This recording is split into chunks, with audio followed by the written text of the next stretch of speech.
The air tasted like recycled disappointment and cheap alcohol. Roy pushed his glass across the table, watching the amber liquid catch the dim light from the overhead fixtures. Across from him, Davis was halfway through his third drink, and Huang hadn't touched his at all. They came here every week, same time, same booth, same silence between them that spoke louder than words ever could. The drift wasn't much to look at. Just another forgotten bar on a forgotten station, where forgotten people tried to forget things they couldn't. The walls were stained with decades of smoke and spilled drinks. The chairs wobbled.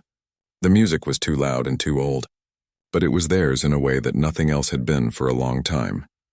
"She's coming over," Huang said quietly. Roy looked up. The young dragonfolk waitress was weaving between tables, balancing a tray with practiced ease. Her scales caught the light, shifting from deep purple to almost black depending on how she moved. She was young, maybe 20 in human years, though dragonfolk age differently.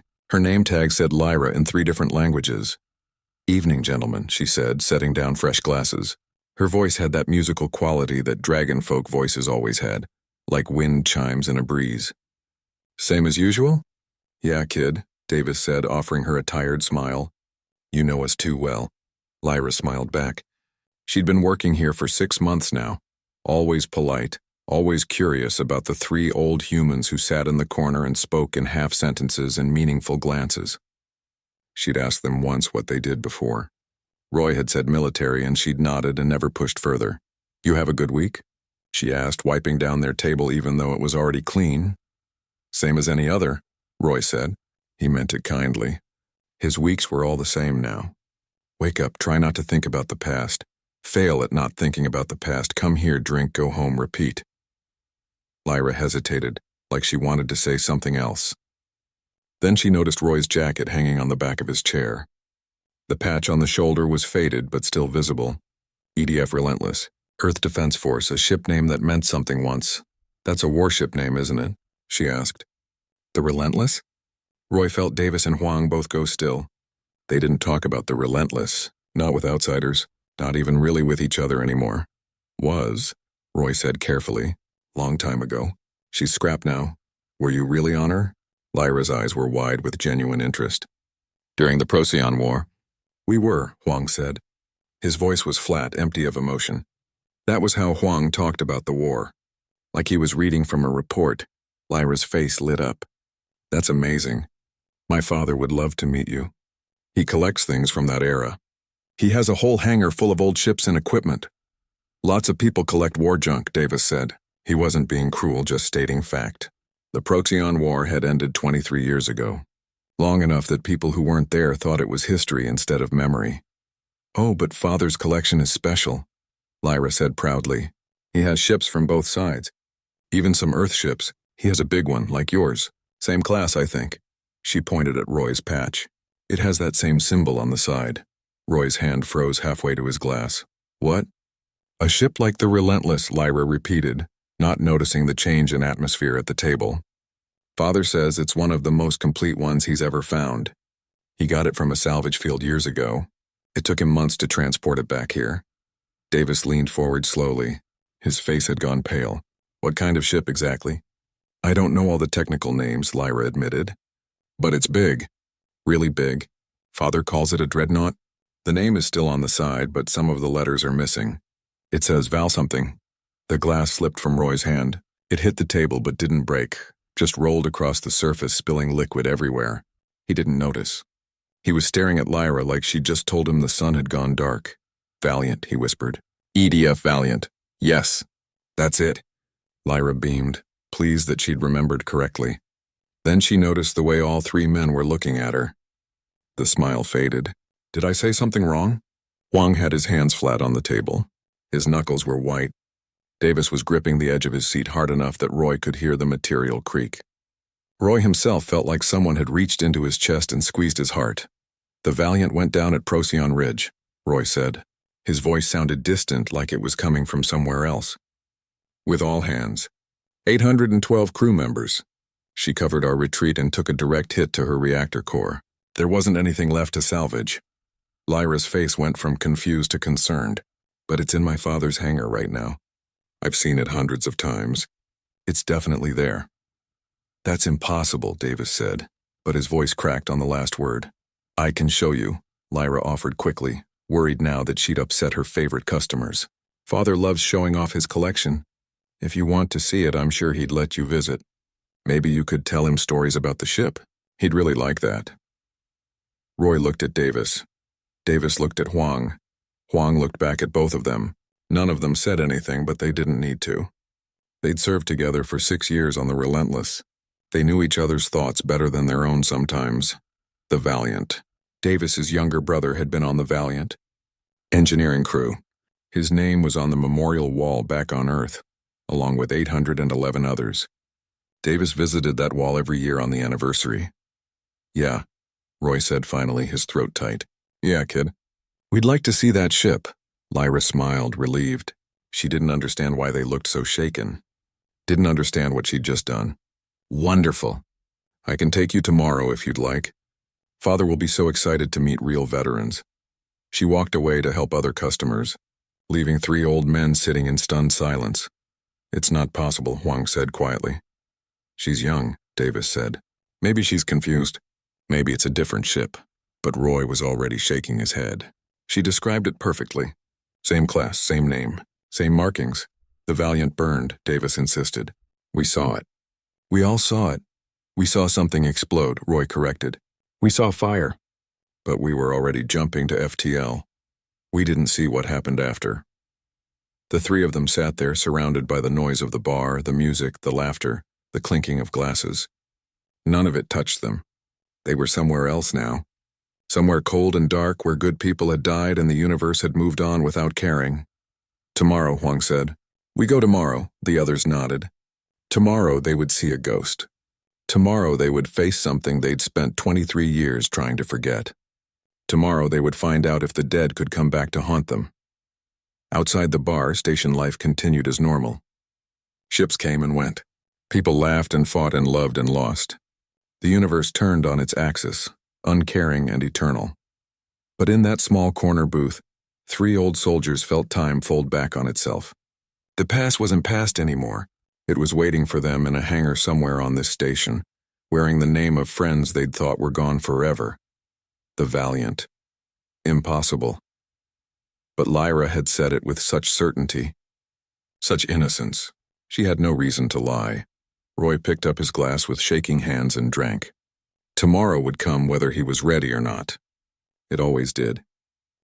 Sleep didn't come easy for any of them that night. Roy lay in his small apartment staring at the ceiling, watching the shadows from passing ships outside his window. Every time he closed his eyes, he saw the Valiant. Not as it was supposed to be now, a scattered cloud of debris floating in deep space. He saw it as it had been. Proud, powerful, alive. Davis called him at 400 hours. Neither of them mentioned why they were both awake. They met Huang outside the drift at 600. The station was in its morning cycle, lights slowly brightening to simulate dawn. It was artificial, like everything else here, but people needed rhythms even in space. Lyra arrived 10 minutes later, cheerful and energetic in a way that made Roy feel ancient. She was wearing casual clothes instead of her work uniform, and she carried a small bag over her shoulder. Good morning. I told Father you were coming. He's very excited. She started walking and the 3 veterans followed. He doesn't get many visitors who actually served on the ships he collects. Usually it's just other collectors or historians. They moved through the station's corridors. The lower levels where the drift sat gave way to middle-class residential areas, then to something notably wealthier. The walls here were cleaner. The lighting was better. The air smelled like expensive recycling systems instead of cheap ones. Your family does well, Huang observed. It wasn't quite a question, Lyra shrugged. Father's collection is valuable. People pay a lot for authentic war relics. He sells some pieces, keeps others. She paused at a security checkpoint. The guard, a hulking insectoid creature, nodded at her and waved them through. He says he's preserving history. I think he just likes old things. The hangar entrance was impressive. Massive doors that could accommodate ships much larger than anything Roy had seen in civilian hands. Lyra pressed her hand to a scanner and the doors began to slide open with a deep mechanical rumble. Father, I brought guests, she called out as they stepped inside. The hangar was enormous. Ships of every size and configuration filled the space. Some were on display stands. Others were suspended from the ceiling by heavy cables. Roy recognized fighter craft from a dozen different conflicts, transport ships, even what looked like a pirate raider that had seen better days. Lyra, my spark, I told you I was working on the thruster assembly. The voice came from somewhere above them. Then a massive shape dropped from one of the suspended ships, landing with surprising grace for something so large. Torvin was old. Dragonfolk could live for centuries, and this one had clearly lived through several.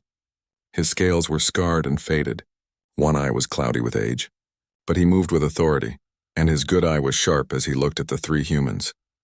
Veterans, he said. It wasn't a question. I can always tell.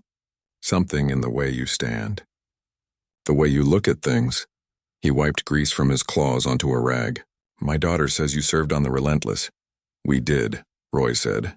He was trying not to stare at the ships around them, trying not to look for the one ship that shouldn't exist.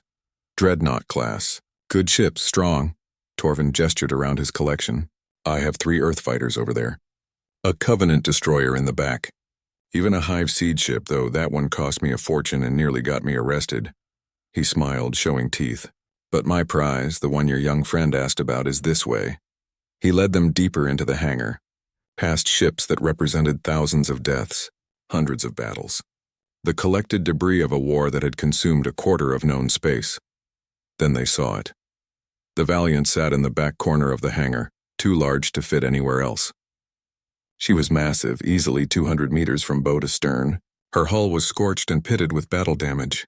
Her name was still visible on the side, though the letters were faded. EDF Valiant, serial number partially obscured by carbon scoring. Davis made a sound like he'd been punched.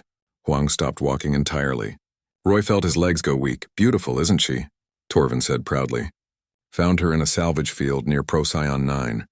Took me 3 months and half my savings to transport her here.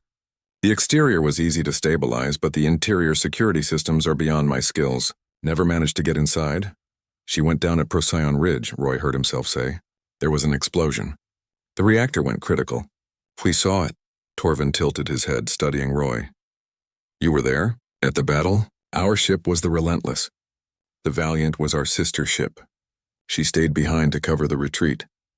Roy's hands were shaking. He shoved them in his pockets. She saved us, all of us. 812 people died on that ship so we could get away. My brother was on her, Davis said. His voice was hollow. Engineering section. Chief Petty Officer David Cross, he was 26. Torvin's expression changed. The pride faded, replaced by something more complicated. I didn't know.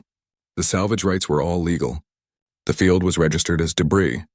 No claims filed. You thought it was empty, Huang interrupted. You thought everyone was already recovered. Yes. Torvin looked at the ship with different eyes now, understanding what he really had. Not a prize. Atum Roy walked closer to the ship. His boots echoed on the hangar floor. The Valiant loomed over him, dark and silent. He reached out and touched the hull. The metal was cold, but it was real, solid.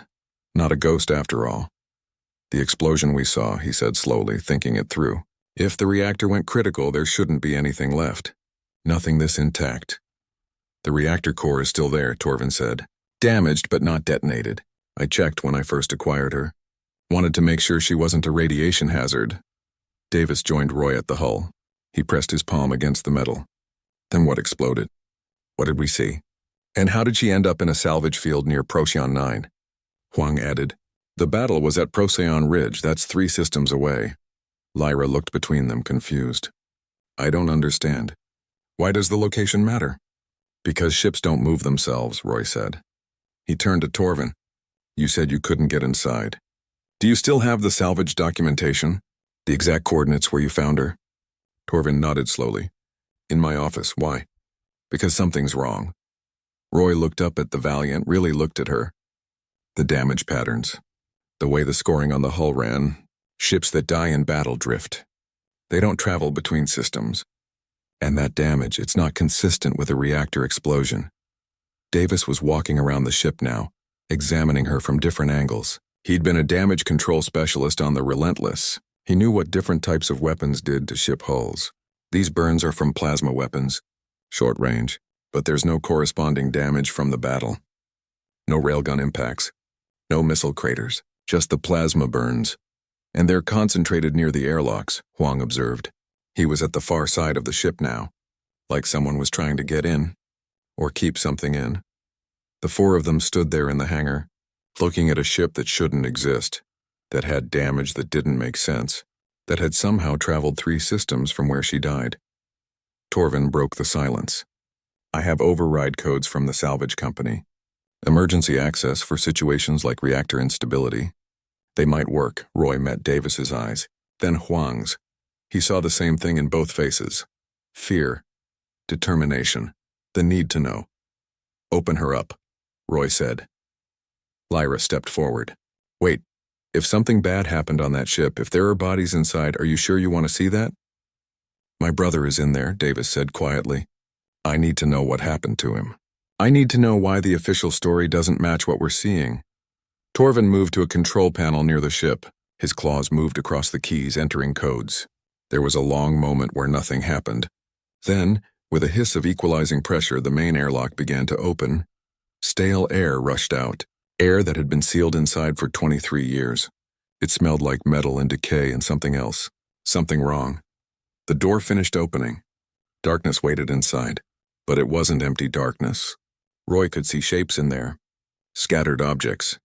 And on the floor near the entrance, visible in the light from the hangar, were dark stains that could only be one thing. Blood.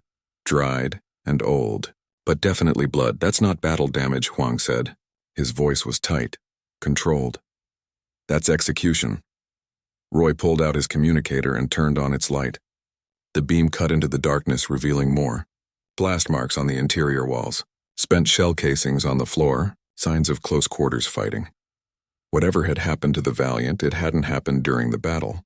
It had happened after, when she was alone and adrift, when everyone thought she was already dead. We need to go in there, Roy said. Davis nodded. Huang was already checking his pockets for anything useful. Torvin looked at his daughter. Lyra, stay here. This isn't something you should see.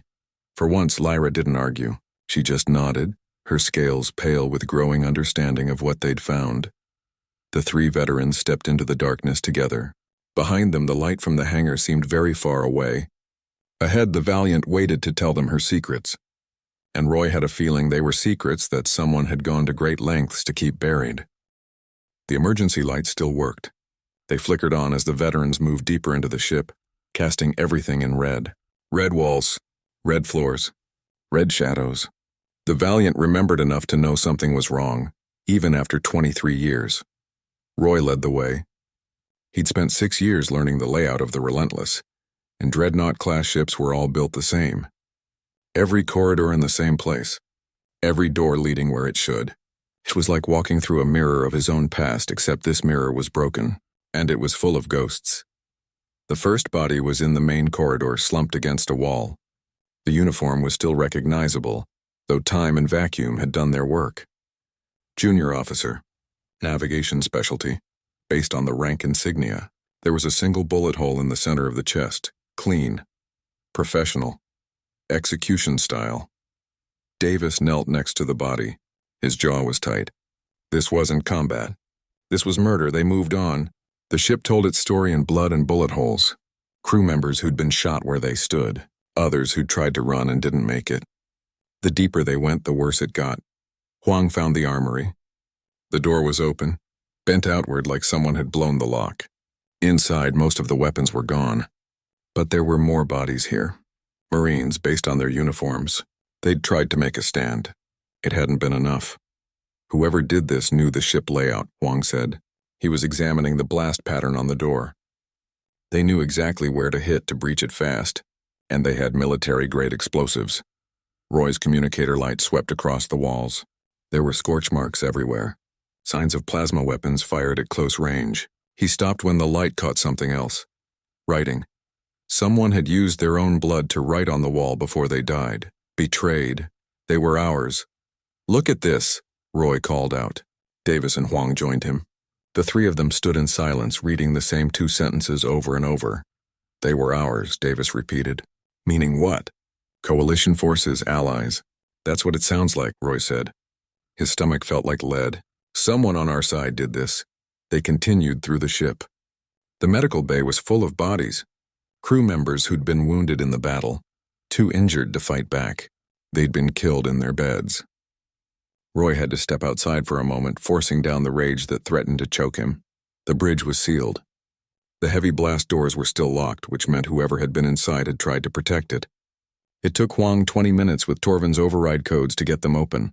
The bridge crew had lasted longer than the others. They'd barricaded themselves in, used furniture and equipment to create defensive positions. Shell casings littered the floor. But in the end, it hadn't mattered. They'd been overwhelmed. The captain was still in his chair. Captain Gerald Wright. Roy had met him twice before the battle. Good man, fair, cared about his crew. He died defending his ship with a pistol in his hand and determination on what was left of his face. Davis found what they were looking for, a small panel near the captain's chair, hidden from casual view. The ship's black box. Every vessel had one. It recorded everything. Every conversation on the bridge. Every sensor reading. Every order given. Will it still work? Roy asked. Davis pulled it free carefully. The casing was intact, designed to survive almost anything. Only one way to find out. Huang was at the communication station. His hands moved across the controls with the ease of old memory. Communications logs are still in the buffer. Last transmission was outgoing. To Coalition Command. Timestamp puts it 2 hours after the battle ended. What did it say? Huang pulled up the log. His face went pale as he read. Captain Wright reported they'd discovered evidence of theft. Military supplies being diverted from the supply fleet, weapons, medical equipment, reactor cores, billions in stolen material. He said he had proof. Said he was sending it through secure channels. Did he send it? Roy asked, though he already knew the answer. Transmission was interrupted. Someone jammed their communications right after. Huang looked at the black box in Davis's hands. If Wright had proof, it's in there. Roy looked around the bridge, at the bodies of men and women who'd done their duty, who'd found something wrong and tried to report it, and been killed for it. They couldn't let the Valiant report, he said slowly, working it through. So they sent someone to silence the crew, make it look like the ship was destroyed in battle. Then they moved her to a salvage field where she'd be found eventually. But by then it would just be another derelict, another casualty of war. But why not destroy her completely? Davis asked. Why risk leaving evidence? Because dreadnoughts don't vanish, Huang said. Even if they're destroyed, there's debris, radiation signatures. If the Valiant just disappeared, someone would investigate. But if she turned up later in a salvage field, well, that happens sometimes. Ships drift, get caught in gravity wells. It's believable enough that no one looks too close. Roy felt sick. They killed 800 people to cover up theft. Not just theft, Huang corrected. Look at the scale. Billions in equipment. That's not one person. That's an organized operation. Multiple people in the supply chain. Command structure. Maybe even political oversight. Davis stood up, cradling the black box. We need to get this analyzed. Find out what Wright found. They made their way back through the ship, past the bodies, past the evidence of massacre. The Valiant had one more story to tell, and they were going to make sure people heard it. Torvin and Lyra were waiting by the airlock. One look at the veterans' faces told them everything they needed to know. It's bad, Torvin said. Not a question. It's worse than bad, Roy said. He turned to Torvin. You said you bought this ship legally. From a salvage company. Do you still have the documentation? The name of the company? Who you dealt with? Torvin nodded slowly. In my office. But why does that matter? Because someone moved this ship here. Someone cleaned up the salvage field so it looked natural. Someone made sure the Valiant ended up somewhere she'd be found but not questioned. Roy's voice was hard. That salvage company, whoever ran it, they're part of this. Part of what? Lyra asked. Her voice was small. A cover-up, Davis said. He held up the black box. This ship found evidence of massive theft. Var profitering. The crew tried to report it. They were murdered to keep them silent. Then the ship was hidden in a way that made it look like just another casualty. Torvin's expression changed. The color drained from his scales. The company that sold me the salvage rights. They paid me extra. Said they needed the salvage field cleaned quickly. They were very insistent about it. I thought it was just business. Who was it? Roy demanded. Who paid you? A company called Stellar Reclamation. They specialized in war salvage. Torvin paused. They shut down 5 years ago. The owner retired. Very wealthy. Very well connected. Name, Huang said. Torvin met his eyes. Coordinator Felix Delacroix. He was high up in coalition logistics during the war. After it ended, he started the salvage company. Made a fortune cleaning up the debris. The three veterans looked at each other. The same understanding passed between them. Delacroix had been in logistics. He would have had access to supply chains, the authority to move materials, the connections to cover it up. And after the war, he'd used his salvage company to clean up the evidence. Any ship that might have seen too much. Any crew that might have known too much. Where is he now? Roy asked. Retired on New Geneva, Torvin said. He's practically untouchable. Friends in government. Connections everywhere. I did business with him for years. He seemed honest. He murdered 800 people, Davis said. His voice shook with barely controlled rage. Lyra stepped forward. What are you going to do? Roy looked at the Valiant. At the ship that had kept her secrets for 23 years. At the tomb that had finally found someone to hear her story. We're going to make sure everyone knows what happened here, he said. We're going to make sure every one of these people gets justice, even if it takes the rest of our lives. Huang held up his communicator. I recorded everything. Every body. Every piece of evidence. The writing on the walls. All of it. And we have the black box, Davis added. Whatever Wright found, it's in here. Proof that even Delacroix can't deny. Torvin was quiet for a long moment. Then he straightened up, decision made. I helped him. I didn't know what I was doing, but I helped him hide this. I cleaned up his crime scene. I took his money. He looked at the three veterans. I want to make this right. Tell me what you need. Money, connections, protection, whatever it takes. I have resources. Let me help. Why? Roy asked. Not accusatory, just curious. Because my daughter brought you here, Torvin said simply. Because she thought showing you an old ship would make you happy. Instead, she showed you the truth. And because I've spent years collecting the debris of war, thinking I was preserving history. But this isn't history. This is a crime scene, and these people deserve better than to be someone's collection. Lyra was crying quietly. All those people. They died and no one knew. No one cared. We care, Davis said gently. And now you care. And we're going to make sure the whole galaxy cares. Roy looked at his friends. At Torvin and Lyra. At the Valiant behind them. 23 years ago, this ship had saved his life. Had bought time with blood. Now it was his turn to return the favor. Let's get that black box analyzed, he said. And then let's burn Delacroix's world down. They left the hangar together. Behind them, the Valiant sat in darkness and read emergency light. But she wasn't alone anymore. She wasn't forgotten. Her crew wasn't just names on a memorial wall anymore. They were victims. And victims deserve justice. Even if it took 23 years to get it. Huang knew a man. He always knew a man.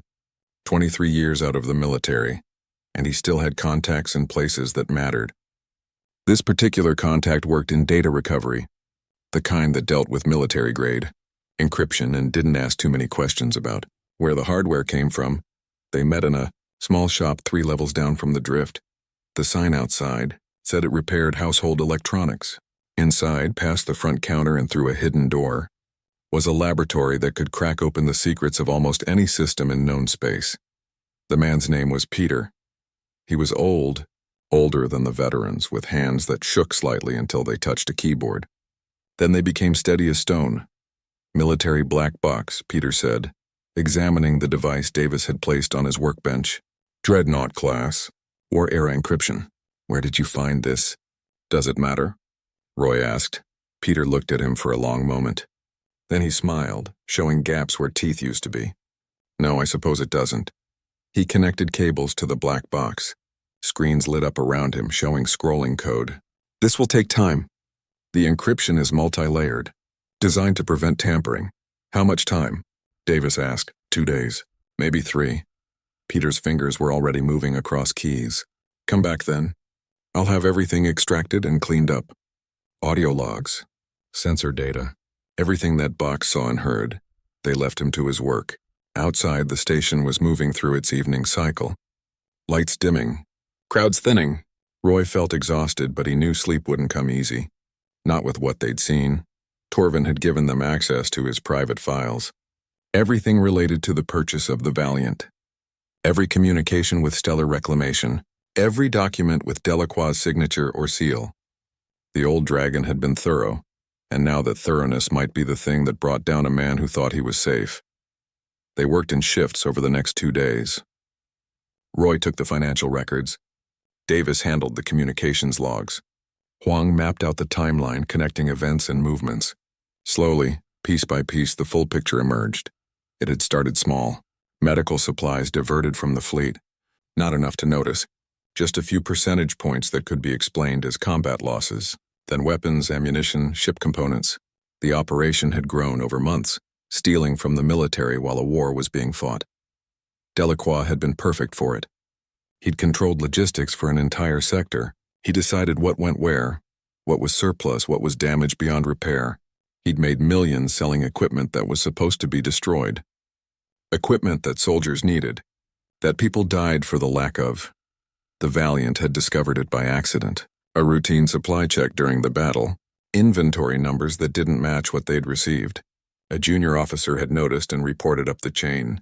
By the time it reached Captain Wright, the Valiant was alone in space, damaged from the battle, waiting for rescue.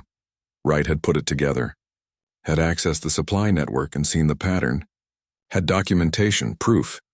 He'd sent a priority message to Coalition Command explaining what he'd found, asking for instructions. Someone had received that message, someone with access to command networks, someone who'd immediately contacted Delacroix. And Delacroix had sent his cleanup crew. They used a ship with Coalition transponder codes, Huang said, reading through Torvin's communications. That's how they got close to the Valiant without raising alarms. The crew thought it was their rescue. Roy felt bile rise in his throat. They opened their airlocks, welcomed them aboard, and were shot for it. Not all at once, Davis added. He was looking at the timeline. The black box will confirm it, but based on the evidence, they took several hours. Systematically going through the ship, making sure no one survived, making sure no evidence remained except what was in the black box. Then they moved the ship, Roy said. Probably used a heavy tug. Transported her to the salvage field near Procyon 9. Staged it to look like she'd drifted there naturally. Huang pulled up a star map. 3 systems. That's a week of travel minimum, even with a fast tug. They had time to plan. Time to make sure everything looked right. By the time anyone might have wondered why the Valiant hadn't been found, she was exactly where they wanted her. And then Delacroix bought the salvage rights to the entire field, Davis said. Paid Torvin to clean it out. Made sure every ship was accounted for. Made sure nothing was left that might raise questions. Peter called them on day 3. His voice on the communicator was tired but satisfied. Got everything. You need to see this. They crowded into his workshop.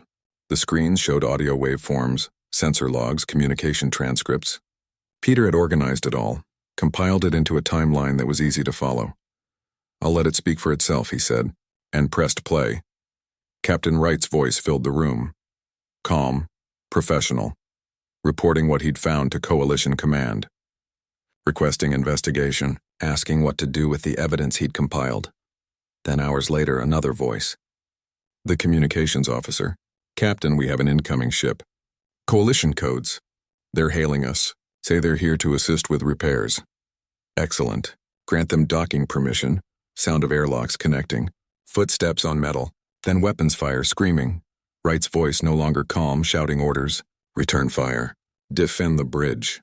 Get the black box secured. The battle inside the ship lasted 30 minutes. The recordings caught it all. The desperate defense. The crew fighting with whatever they had. The systematic execution of everyone they found. Wright's final words whispered into the black box before they breached the bridge. This is Captain Gerald Wright of the EDF Valiant. We've been boarded by hostile forces using Coalition codes and equipment. They're killing my crew. If anyone finds this, the evidence is in Data Core 3. Delacroix. Coordinator Felix Delacroix. He's stealing from the fleet. We found proof. He sent them to silence us. Don't let him. The recording ended in gunfire. The workshop was silent. Peter looked away, his old eyes wet. The 3 veterans stood frozen, listening to the death of people they'd known. People they'd served alongside. People who died because they'd tried to do the right thing. Roy's hands were shaking. Davis was crying silently. Huang's face was a mask of cold rage. "There's more," Peter said quietly. He brought up another file. The data core Captain Wright mentioned. "It's all here. Financial records, communication logs, every transaction Delacroix made, every ship he stripped, every piece of equipment he stole. It's enough to put him away for 1,000 years. Will it hold up legally?" Roy asked. His voice sounded distant. "It's military-grade evidence from a ship's black box. It can't be faked, can't be altered. Any court in Coalition space will accept it as absolute proof." Peter disconnected the cables carefully. "But you need to understand something. Delacroix is powerful. He has friends. If you go after him with this, he'll fight back. He'll use every resource he has. People might get hurt. People already got hurt," Davis said. 812 of them. 23 years ago. And no one knew. No one cared. That ends now." Roy took the black box. It felt heavier than before. Not physically, but knowing what it contained. What it represented. The last words of dying people. Proof of betrayal. Evidence of murder. "We need to go public," Huang said. "All at once. Multiple news networks. Government investigators. Military command. Everywhere. If we give Delacroix any warning, he'll have time to spin it. To use his connections. We need to hit him before he knows what's happening." "Torvin can help with that," Roy said. "He has contacts, money. He can make sure the information gets where it needs to go." They returned to Torvin's compound. The old dragon listened to the recordings with his eyes closed. When they finished, he sat in silence for a long time. "I helped him do this," he said finally. "I took his money. Cleaned up his crime. I thought I was just doing business." "You didn't know," Lyra said. She'd listened too. Her scales were pale with shock. "That doesn't make it better." Torvin looked at the veterans. "But I can help make it right. I have reporters I trust. Investigators who owe me favors. We can coordinate a release, make sure the information hits everywhere at once. Before Delacroix can react." "How long?" Roy asked. 2 days to set it up properly. I need to contact people. Make arrangements. Ensure the information is distributed in a way that can't be stopped or suppressed." Torvin stood. "But once we start this, there's no going back. Delacroix will know who released it. He'll come after all of us. Let him come," Davis said. His voice was cold. "I want him to know it was us. I want him to know that the brother of one of his victims brought him down. I want him to see our faces when they take him away." Roy looked at his friends, at Torvin and Lyra, at the black box in his hands. 2 days ago, they'd been 3 old veterans drinking in a bar. Forgotten, irrelevant. Now they were about to shake the foundations of the coalition government. "Do it," he said. Torvin nodded. "Then we have work to do. Lyra, start compiling the full evidence package. Everything. The black box recordings, the financial data, the communications logs. Make copies, multiple copies. Store them in different locations. If something happens to us, this information needs to survive." "What about the Valiant herself?" Huang asked. "She's evidence too. Once this goes public, people will want to see her." "Investigate her. She stays here," Torvin said firmly. "Under guard. No one touches her without proper authority. She's a war grave now. She deserves respect." They worked through the night, building the case, preparing the evidence, making copies and backups. By dawn, they had everything ready. The full story of what happened to the Valiant. The proof of Delacroix's crimes. The recordings of dying people asking for justice. Roy stood in Torvin's office looking out at the station beyond the window. Somewhere out there on a wealthy planet, Delacroix was living in luxury built on stolen goods and murdered witnesses. He thought he was safe, thought his crimes were buried. In 2 days he'd learn otherwise. In 2 days the galaxy would know what he'd done, and 812 names would finally mean something more than just casualties of war. They'd mean justice. The reporters arrived first, 3 of them, from different networks. Torvin had chosen carefully. People he trusted. People who couldn't be bought or intimidated. They sat in his office and listened to the recordings. Their faces changed as they understood what they were hearing. "This is going to be the biggest story of the decade," one of them said. Her name was Patricia, and she'd been covering military affairs for 30 years. "Delacroix isn't just anyone. He has connections all the way to the top of coalition government. That's why we need you," Roy said. "We release this ourselves, it gets buried. It comes from established journalists with reputations. People have to pay attention. The second reporter, a young man named Aaron, was reviewing the financial data. This goes beyond Delacroix. There are other names here, suppliers, transport companies, military officers who looked the other way. This is going to bring down dozens of people. Good, Davis said. They all deserve it. The third reporter was oldest. His name was Michael, and he'd covered the Procyon War from the front lines. He was looking at the list of crew members from the Valiant. I knew some of these people. Interviewed them before the battle. They were good soldiers. Good people. He looked up at the veterans.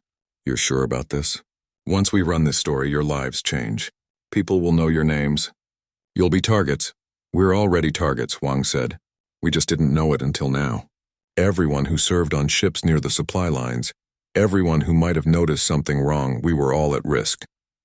The only difference is now we're fighting back, Patricia stood. We need to coordinate the release. All 3 networks at the same time. That way no one can claim exclusive or try to spin it their way. The story speaks for itself. Agreed, Aaron said. I'll need 24 hours to verify the evidence independently. My network won't run something this big without their own fact-checking, no matter how solid it looks. We all will, Michael added. But from what I've seen, this is airtight. Military black box recordings can't be faked.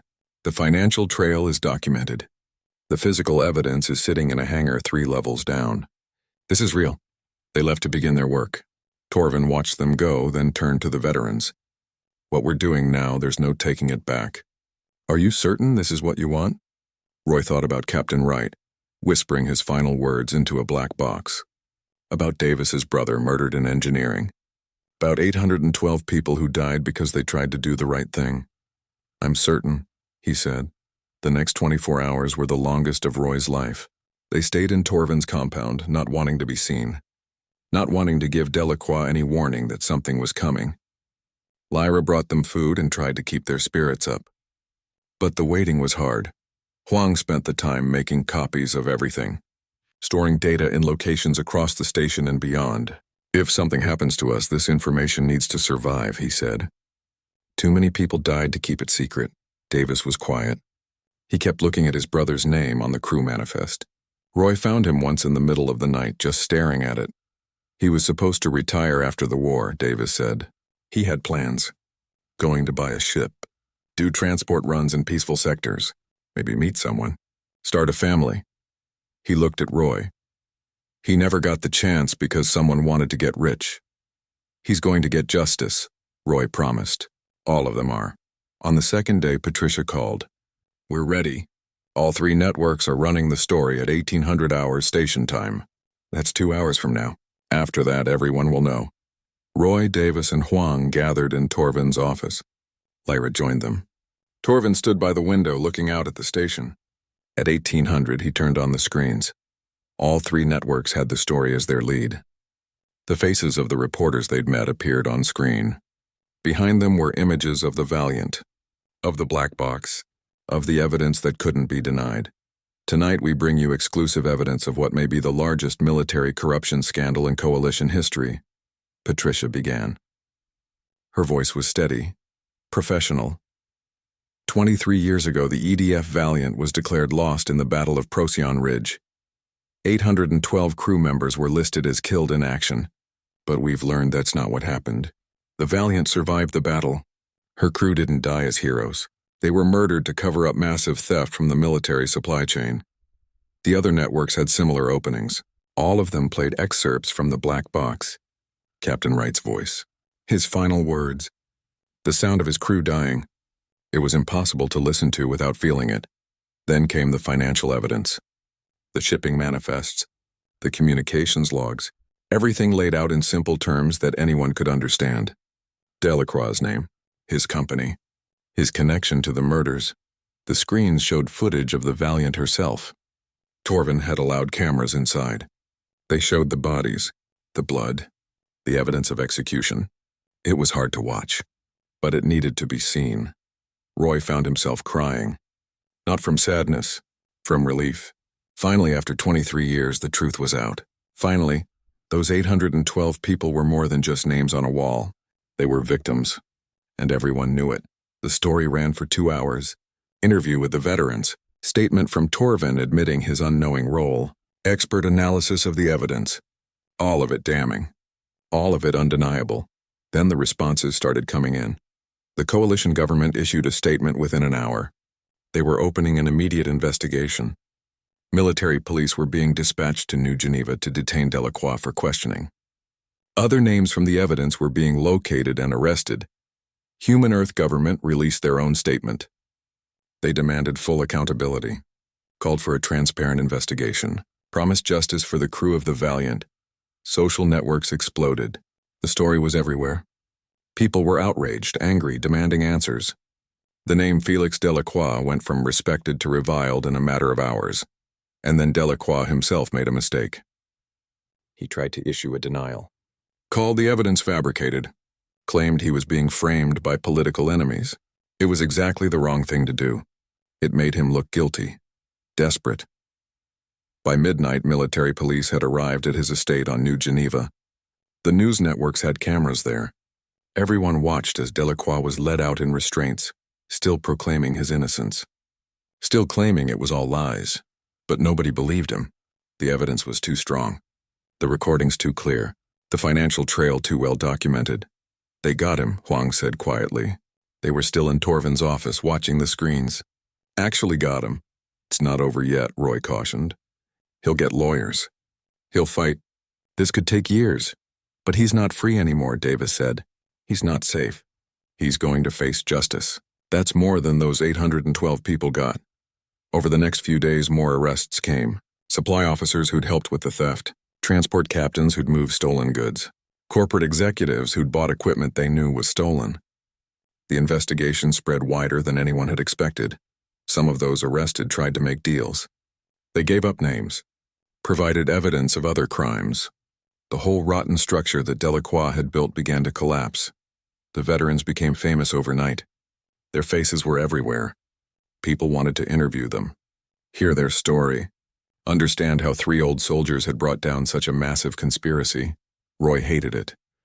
The attention, the cameras, the people treating them like heroes when all they'd done was tell the truth. But he endured it because it kept the story alive, kept pressure on the investigators, made sure Delacroix couldn't slip away. One interview stood out.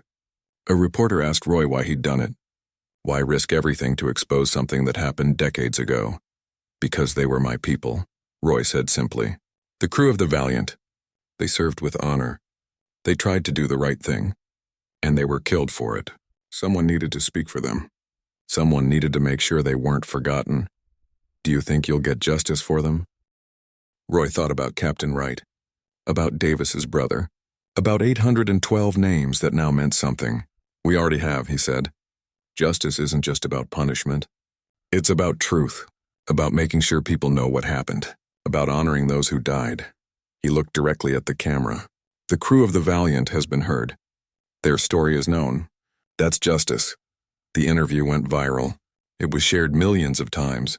People quoted Roy's words, made them into images and posts.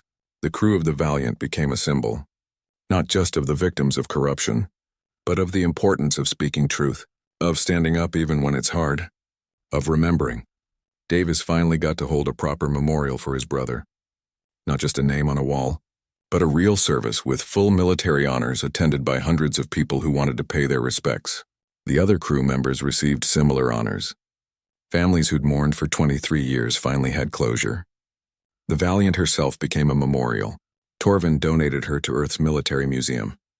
She was transported with full ceremony, restored on the outside but left untouched inside. A reminder of what had happened, a warning against letting it happen again. Roy, Davis, and Huang attended the dedication ceremony. Thousands of people came to see the ship, to walk through her corridors, to understand what had been done. Standing on the viewing platform, looking at the Valiant one last time, Roy felt something he hadn't felt in 23 years. Peace. They'd done what they set out to do. They'd honored the dead. They'd exposed the guilty. They'd made sure the truth was known. The Valiant had saved them once 23 years ago, by holding the line long enough for them to escape. Now they'd save the Valiant by making sure her story was told, by giving her crew the honor they deserved. It was enough. 6 months later, Roy walked into the Drift and found his usual booth empty. It felt strange. For years, this had been his place, his routine. Come here every week, drink with Davis and Huang, talk about nothing important, go home. Simple, predictable, safe. Everything had changed. He ordered his drink and sat down. The bartender, an old Centaurian who'd seen too many wars, nodded in recognition. "Saw you on the news again," he said. "They're saying the trial starts next month." "That's what they tell me," Roy replied. The Delacroix trial. It had become the most watched legal proceeding in Coalition history. 17 defendants, hundreds of charges, mountains of evidence. It would take months to sort through it all. "You going to testify?" "If they need me to." Roy took a sip of his drink. "But the evidence speaks for itself. The black box recordings, the financial data. They don't need me to tell them what happened." The bartender moved on to help other customers. Roy sat in the quiet corner, thinking about how different his life was now. The interviews had mostly stopped, but people still recognized him. Still wanted to shake his hand. Thank him. Tell him how brave he was. He didn't feel brave. He just felt tired. "Mind if I sit?" Roy looked up. Lyra stood there with a tray, but she wasn't working. She wore casual clothes and carried a bag over her shoulder. "Of course," he said. "You off duty?" "I don't work here anymore," she said, sliding into the booth across from him. "I'm leaving. Heading to Earth. Starting university next month." Roy smiled. "That's good. What are you studying?" "History. Military history specifically. I want to make sure stories like the Valiant don't get lost, that people remember why truth matters." She paused. "Father's paying for it. He says it's the least he can do. After everything, how is he?" "Better." The legal charges against him were dropped. The prosecutor said he was a victim of Delacroix's deception, not an accomplice. But he's still struggling with the guilt. Lyra looked down at her hands. "He's been working with military historians, helping them catalog his collection, making sure every piece has proper documentation." Every crew member remembered. "That's good work," Roy said. "He wants to talk to you before I leave." "If you have time," Roy nodded. "I'll stop by." They sat in comfortable silence for a while. The bar filled up around them. People laughing, drinking, living their lives. Not knowing or caring about old wars and older crimes. Maybe that was how it should be. "I wanted to thank you," Lyra said finally. "When I first told you about the ship, I thought I was just making conversation, telling you about my father's collection. I didn't know what it would lead to. Neither did we. But you pursued it anyway. You could have walked away. Let the past stay buried. But you didn't. You made sure those people were remembered, that their families got closure, that justice was done." She looked at him with those large dragon eyes. "You changed things, made them better. That matters." "We just told the truth," Roy said. "That's all. The truth was always there. We just made sure people heard it." Lyra smiled. "Father says that's what makes humans special. You don't let things go. You hold on to what matters. You fight for it." Roy thought about that, about humanity's reputation in the galaxy, about how other species saw them, stubborn, relentless, unable to let go. Maybe it was true. Maybe that was their strength. The door opened. Davis walked in, followed by Huang. They spotted Roy and headed over. "There you are," Davis said. "Thought you might have started without us." "Just getting here myself," Roy said. "Look who I found." Davis and Huang greeted Lyra warmly. She'd become part of their group over the last 6 months. Honorary crew, as Roy had once joked. She'd earned it. Helped them every step of the way. Never wavered even when things got dangerous. "So you're really leaving," Davis said. "Going to miss having you around. I'll visit," Lyra promised. "And you can come to Earth. See the Valiant in her new home. They've made it beautiful. A real memorial. People come from all over to see her." "We should do that," Huang said. "Take a trip. Pay our respects properly." They ordered drinks and fell into easy conversation. Lyra told them about her university program. Davis shared news about his brother's memorial foundation. Huang talked about his volunteer work with veterans groups. Life had moved on, but it had moved on in good ways. Eventually, Lyra had to leave. She said her goodbyes, making them promise to stay in touch. They watched her go, this young dragon who'd accidentally changed their lives. "Good kid," Davis said. "The best," Roy agreed. They drank in silence for a while. Then Huang spoke up. "You ever wonder what would have happened if we hadn't gone to see that ship?" If we just let it go? All the time, Roy admitted. We could have kept living our quiet lives. Drinking here every week. Talking about nothing. Growing old in peace. Would that have been better? Davis asked. Roy thought about Captain Wright. About those final words recorded in the black box. About 812 people who'd finally gotten their story told. About families who'd gotten closure. About Delacroix sitting in a cell waiting for trial. No, he said. It wouldn't have been better. It would have been easier. But not better. Good, Davis said. Because I'm glad we did it. Glad we saw it through. My brother deserved that. They all did. Huang raised his glass. To the Valiant. And her crew. They drank to that. Then they drank to other things. To Lyra and her future. To Torvin finding redemption. To justice finally served. To the truth being heard, the bar filled up around them. The music got louder. The night grew late. But the three veterans stayed in their corner booth, same as always. Except nothing was the same. They weren't just three forgotten soldiers anymore. They were the people who'd refused to let injustice stand. Who'd fought for the dead when no one else would. Roy looked at his friends. Really looked at them. Davis, who'd lost a brother but gained closure. Huang, who'd used his skills to crack open a conspiracy. They'd all changed, grown.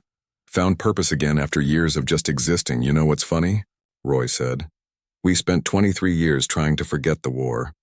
Trying to move on. Live quiet lives. And in the end, we had to go back to it. Had to face it. To make peace with it. That's not funny, Davis said. That's just how life works.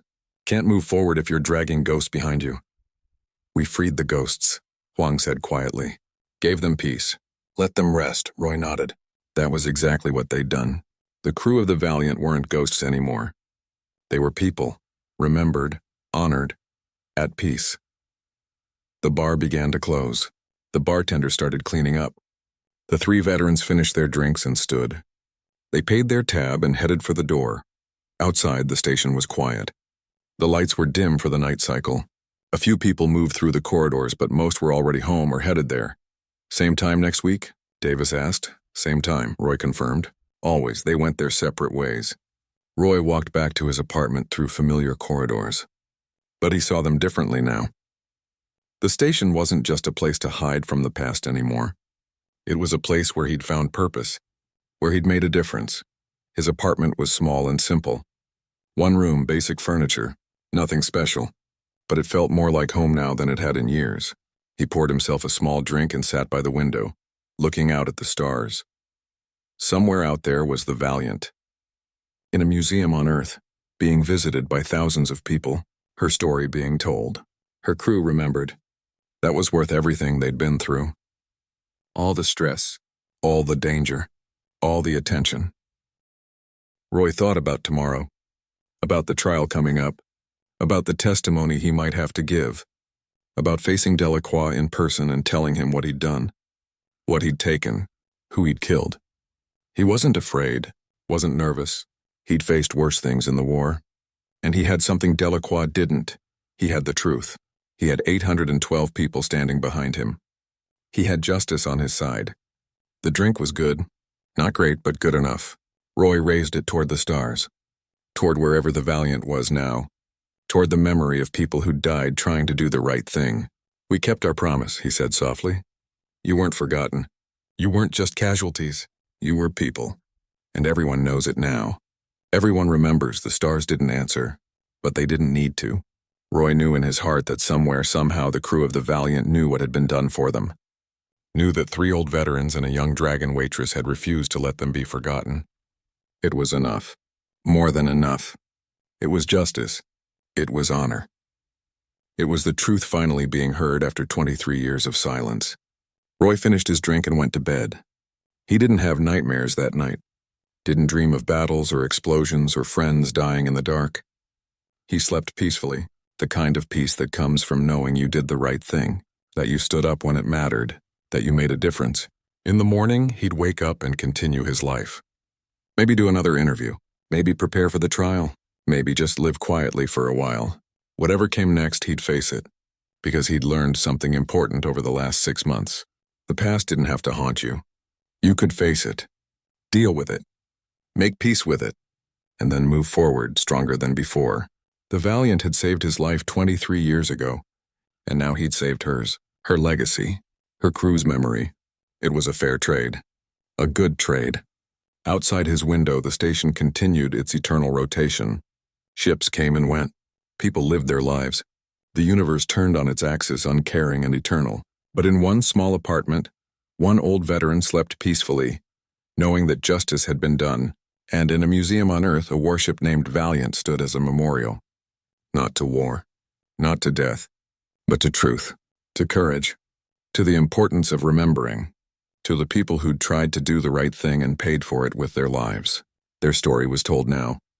Their sacrifice remembered. Their names honored. After 23 years of silence, they had finally been heard. And that, Roy thought as he drifted off to sleep, was exactly what they deserved.